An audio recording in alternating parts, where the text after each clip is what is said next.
dan pusaka yang ditinggalkan oleh Rasulullah SAW kepada kita, yang mana kita bersyukur kerana kita berada di dalam fasa yang terakhir, maknanya daripada akhir-akhir zaman, ataupun kita duduk dalam suasana, kalau kita letakkan bahawa kita umat yang terbelakang. Dan insyaAllah pada malam ini yang bakal berlaku di akhir zaman. Dan banyak peristiwa-peristiwa yang diterangkan oleh Rasulullah dalam kitab ini, yang mana kalau kita renungkan, banyak juga yang telah terjadi di zaman kita. Dan sebab itu saya kata bahawa kita ni berada di akhir zaman, yang mana bila berada di akhir zaman, kita perlukan perkara yang cukup penting dalam meneruskan kehidupan kita. Kita perlukan petunjuk dan juga bekalan. Tak lain tak bukan, bekalan mestilah daripada Al-Quran dan juga hadis Rasulullah SAW, sebagaimana yang diterangkan oleh Rasulullah dalam sebuah hadis.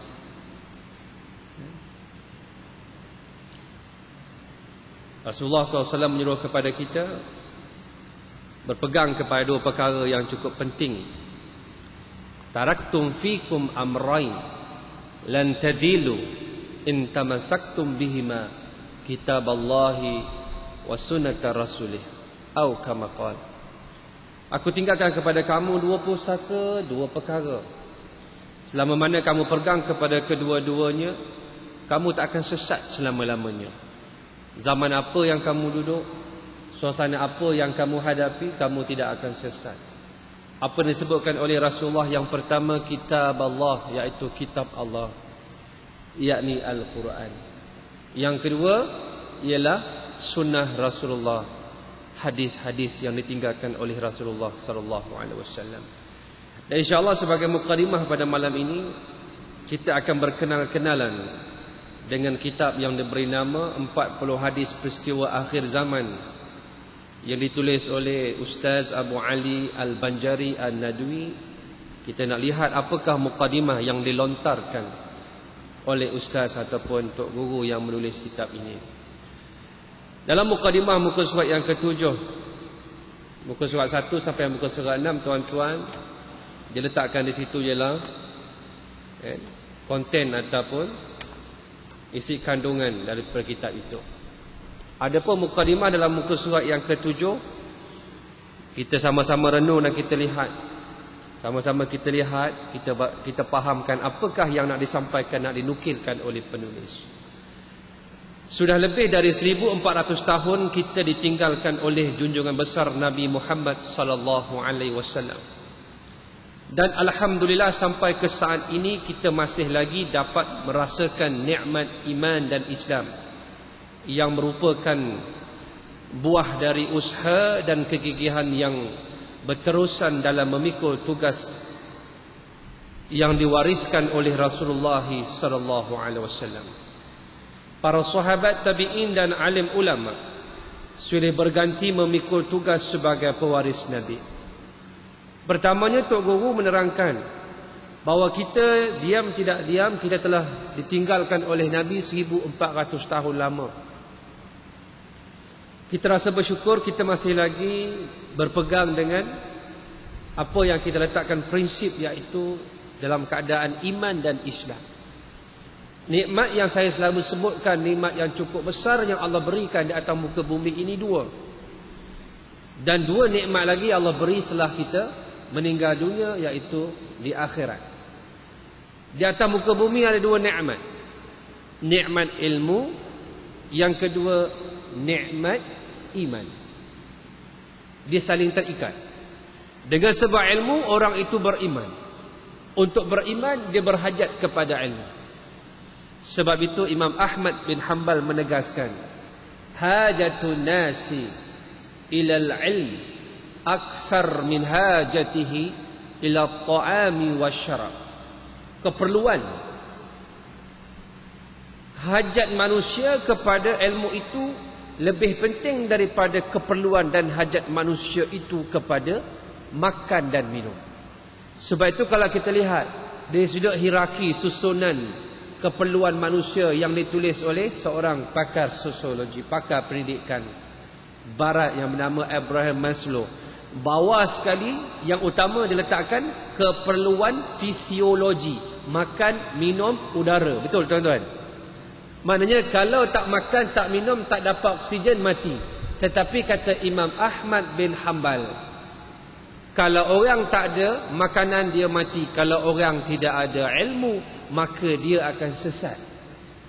Asas agama Allah ini ialah ilmu, hujah, dalil, bukti.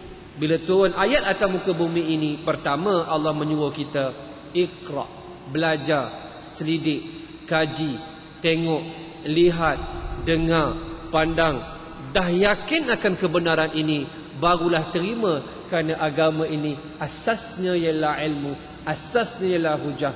Bila dia berilmu, membawa kepada keimanan. Ini nikmat yang cukup besar dua. Dan dua nikmat lagi Allah beri bila akhirat. Nikmat masuk syurga.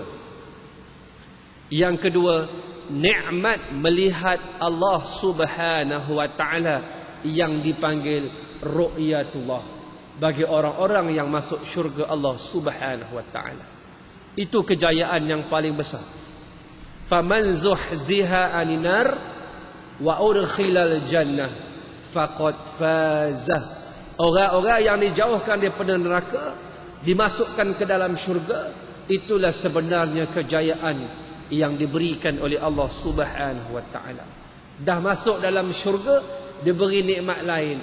Nikmat yang paling besar dalam syurga Allah ialah melihat Allah Subhanahu wa taala. Itu i'tiqad ahli sunnah wal jamaah.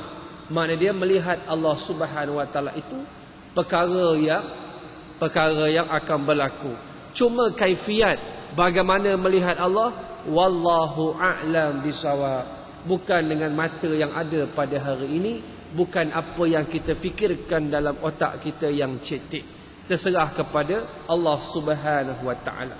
Dan sebab itu, bila kita ada ilmu, kita beriman, kita berpegang dengan Islam, walaupun sudah 1400 tahun lebih ditinggalkan oleh Nabi, Nabi tak ada, tuan-tuan masih lagi beriman, masih lagi beramal dengan Islam, masih lagi yakin dengan ajaran Rasulullah sallallahu alaihi wasallam. Ini nikmat. Sebab apa tuan-tuan? Kita ni mendapat hidayah, petunjuk ini bukan kerana zaman, masa ataupun keadaan. Ini semua nikmat yang Allah berikan, dan Allah tidak berikan kepada semua manusia. Kita tidak boleh memberi petunjuk kepada orang-orang yang kita sayang. Hatta Nabi sayang kepada Abu Talib, Nabi tak boleh berikan keimanan kepada Abu Talib dan pak saudara yang dia sayang tersebut meninggal di atas agama kekufuran. Sebab itu kita tidak boleh meletakkan bahawa kerana kita duduk zaman ini kita beriman. Belum tentu kita beriman. Kalau bukan kerana ini pilihan Tuhan. Kerana ada orang yang duduk di zaman-zaman Nabi dan Rasul-Rasul pun tak beriman.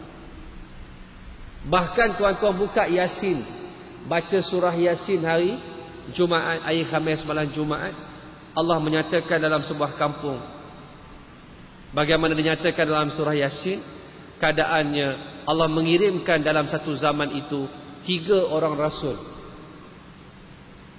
Iz arsalna ilaihimus naini fakadzabuhuma. Disebutkan oleh ulama tafsir bahawa negeri tersebut ialah di Antioch ataupun di Antakya. Ada mengatakan negeri itu berada di Turki pada hari ini. 2 orang rasul diutuskan pada satu zaman. Tak ada orang yang beriman. Fa'azazna bisalis, kami tambahkan rasul yang ketiga. Jadi 3 orang rasul satu zaman, tak ada yang beriman melainkan seorang lelaki yang datang. Waja'a min aqsal madinati rajulun yas'a. Datang daripada pinggir bandar dalam keadaan tergesa-gesa seorang lelaki yang menyatakan kebenaran, dan disebutkan namanya ialah Habib An-Najjar, seorang laki-laki yang mana dia akhirnya mati dipijak oleh kaumnya. Kaumnya memijak dia sehingga terburailah isi perutnya dan dia menemui syahid. Dalam menyatakan perkataan, ya laita qaumi ya'lamun bima ghafara li rabbi wa ja'alani minal mukramin, disebutkan oleh ulama-ulama tafsir bahawa Habibun Najjar menjadi burung-burung hijau yang berterbangan di ruang angkasa syurga Allah dan diberi makan.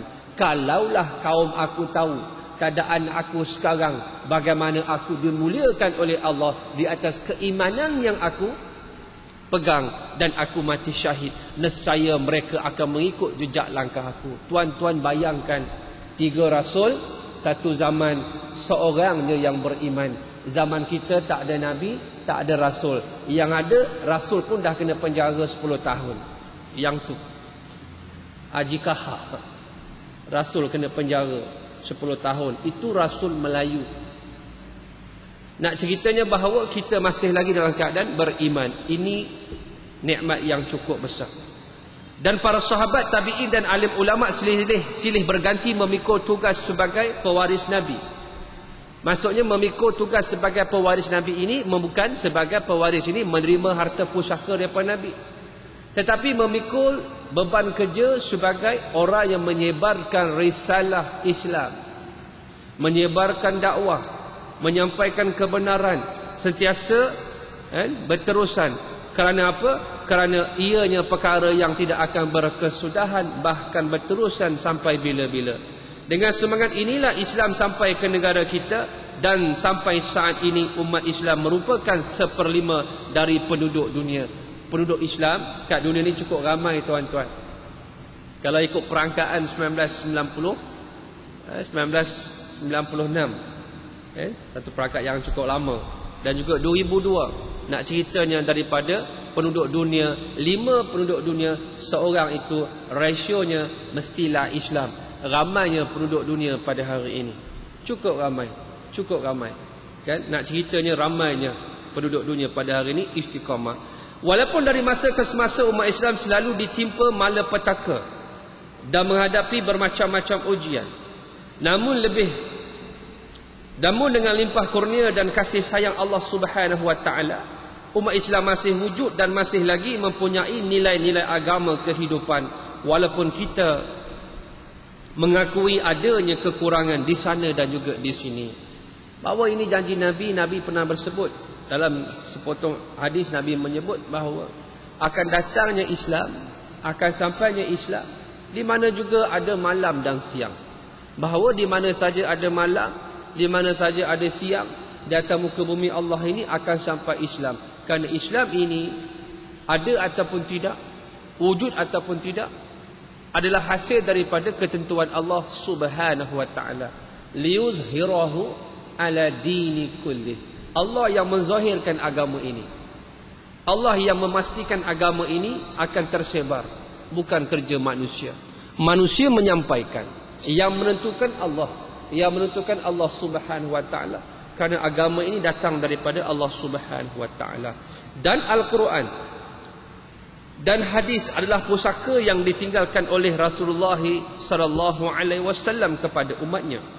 Mereka tidak akan sesat dan lenyap dari permukaan bumi ini selama masih berpegang teguh kepada kedua-duanya.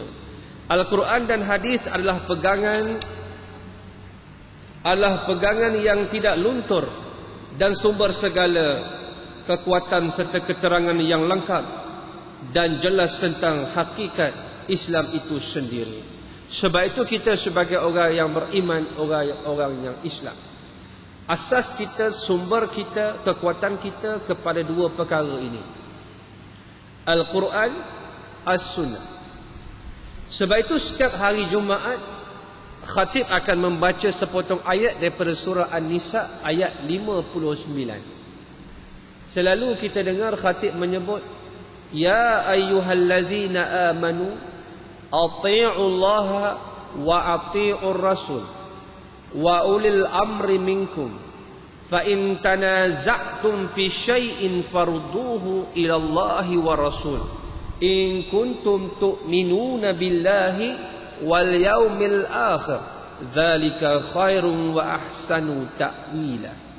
Wahai orang-orang yang beriman, taatlah kamu kepada Allah dan taatlah kamu kepada Rasulullah, dan pemimpin di kalangan kamu yang taat kepada Allah dan Rasulullah. Dan sekiranya kamu itu berselisih pendapat, fa in tanaza'tum, berselisih pendapat, berbalah, bertelengkah, farduhu ila Allah wa rasul, kembalilah kepada sumber yang dua tu, iaitu Al-Quran, yang kedua ialah As-Sunnah ataupun hadis tinggalan Rasulullah sallallahu alaihi wasallam. Dan ayat ni tak habis di begini. Di hujung disebut in kuntum, bersyarat sekiranya kamu